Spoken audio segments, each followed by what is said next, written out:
Alright, let's talk about the story of Isis and Osiris. Osiris, the collective consciousness of the previous Kalpa, the previous age of humanity, was dismembered by Set, by time.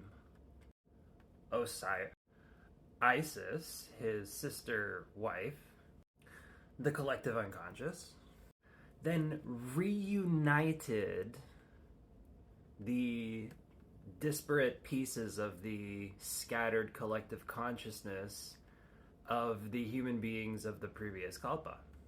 Now, I know I lean on Sanskrit words a lot, but we don't really have an English term for what I'm talking about.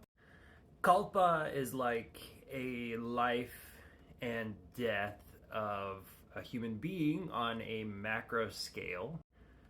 Just like a human being lives and dies and is reborn, at higher scales, universes live and die and are reborn, and a kalpa is a very long period of time in which humanity dies and is reborn. So when the Logos, Brahma, the first created being, the unified field of awareness, which stepped down and become our forms, basically, scattered into disjointed pieces via interaction with time, i.e., when the psyches of sentient beings were not unified but separate from one another and comprising disparate social organs, different castes, and things like that. That's what's meant by the body of Osiris, of our collective consciousness, became scattered.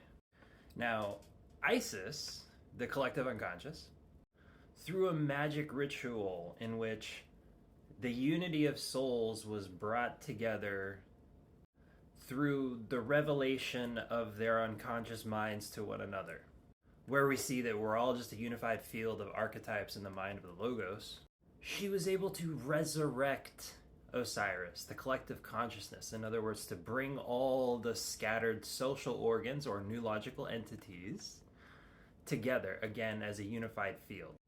She then united sexually with Osiris, and Osiris ascended and became the lord of the underworld. Out of their union became the humans of the next Kalpa, namely us, Horus.